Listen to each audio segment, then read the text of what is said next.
Hi, class. It was really, really wonderful being together today. I hope that you all enjoyed hearing from each other and also from Paul Singerman, who very much enjoyed meeting with you all. I've followed up with him since, and he both enjoyed sharing what he shared and your interactions and conversations. He said it was a very rich conversation.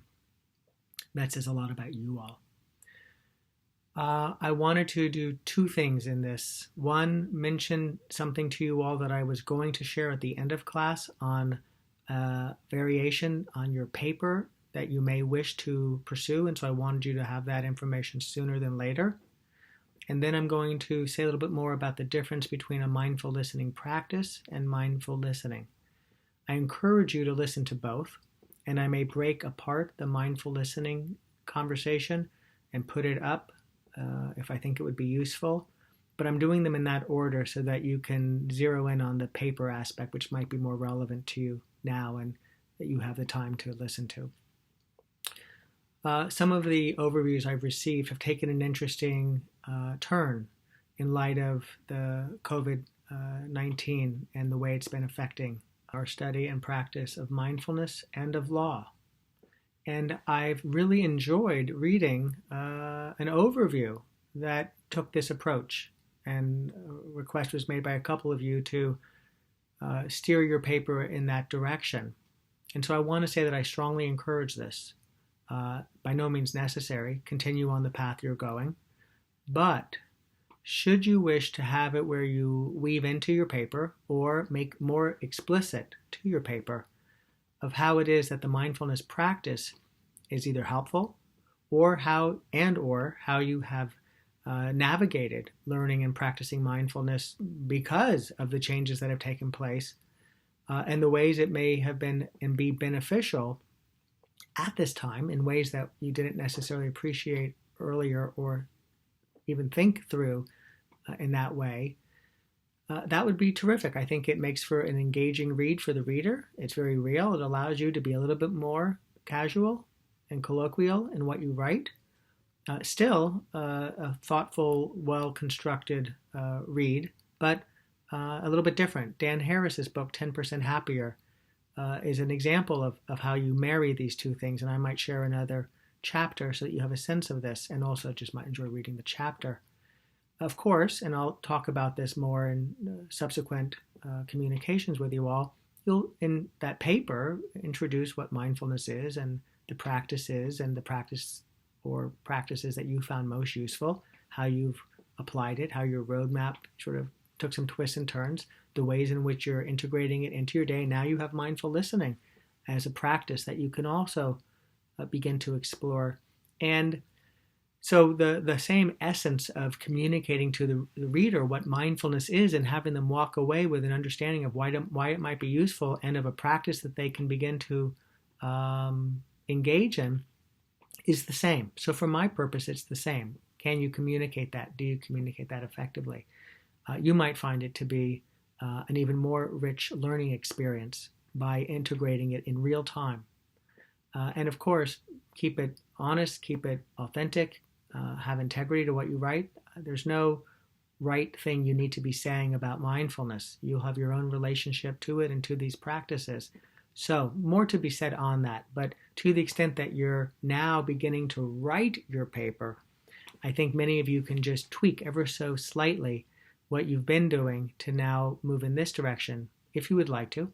And then at the very end, or toward the end, you can have a page or two or a page and a half that says, and how might this influence my practicing of law in whatever direction I choose to go, generally speaking or more specifically. And I think that that would work very well as well. So that is a little bit about the paper. Now, a little bit about mindfulness, mindful listening, and the mindful listening practice. The comment that I made, and at least one of you followed up with an email saying, I didn't quite get it. So thank you for that. So I'm going to speak for a few moments about what I mean when I say that the mindful listening practice of do not interrupt is not the same thing as mindful listening.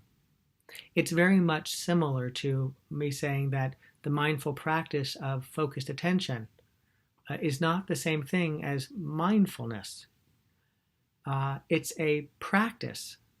We practice the piano so that we can then more effortlessly and spontaneously play the piano. And we practice mindful listening so that we can more effortlessly and spontaneously be listening. And mindful isn't really a special word here. It's like just really be listening.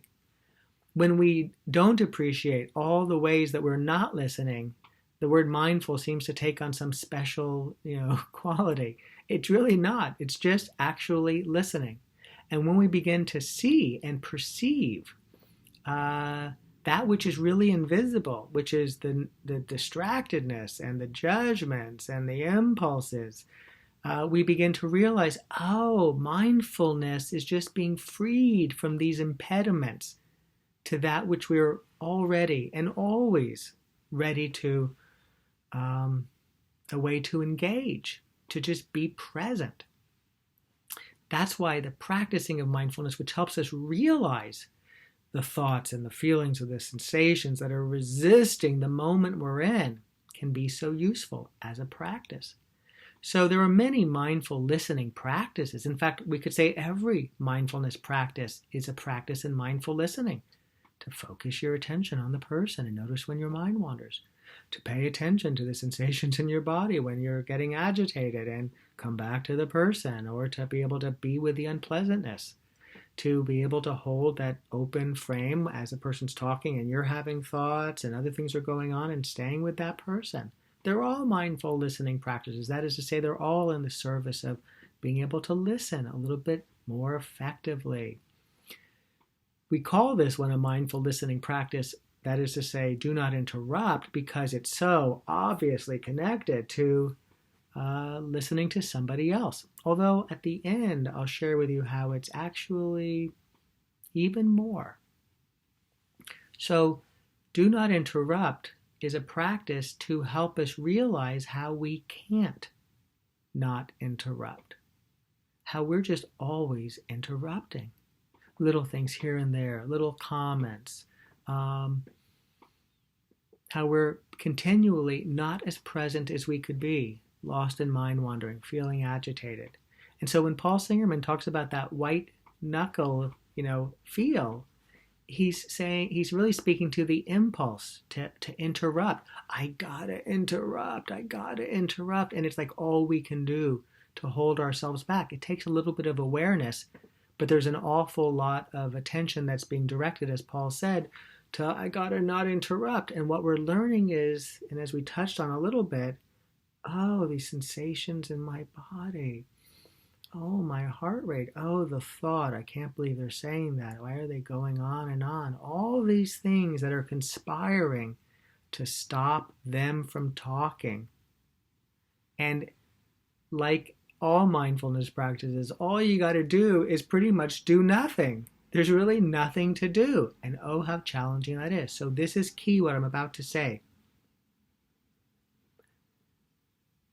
We are practicing not interrupting so that we can get to a point through the mindfulness practice of not needing to interrupt. When we don't need to interrupt, we can be so much more effective in how we communicate. Because if we do interrupt, or what we say, or the tone with which we say it, is much more responsive to what's useful and needed, and not to help us feel better, which is sort of what it is when we interrupt.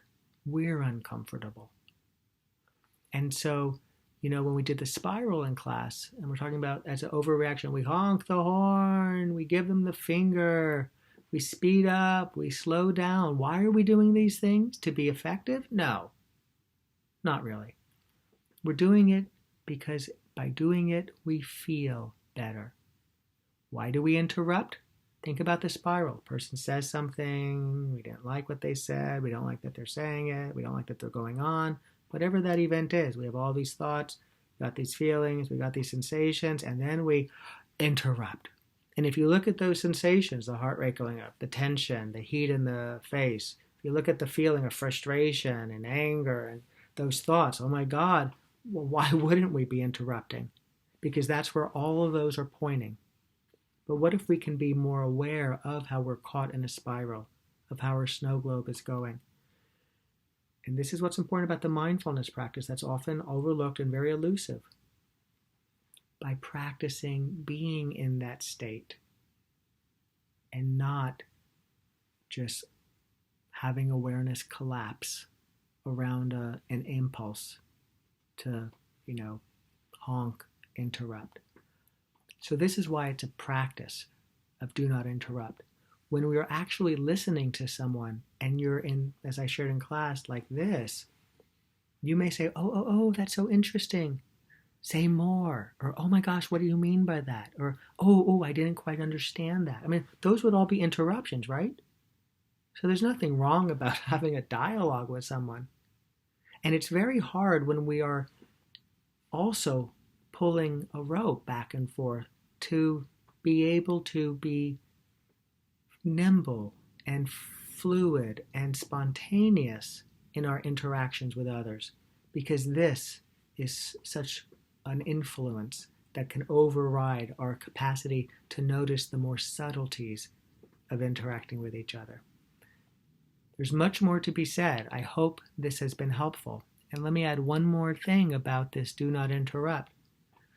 When you sit down and place your attention on the breath with the intention to keep it resting, attending to the sensations of the breath, and your mind wanders, you know what just happened? You just interrupted yourself.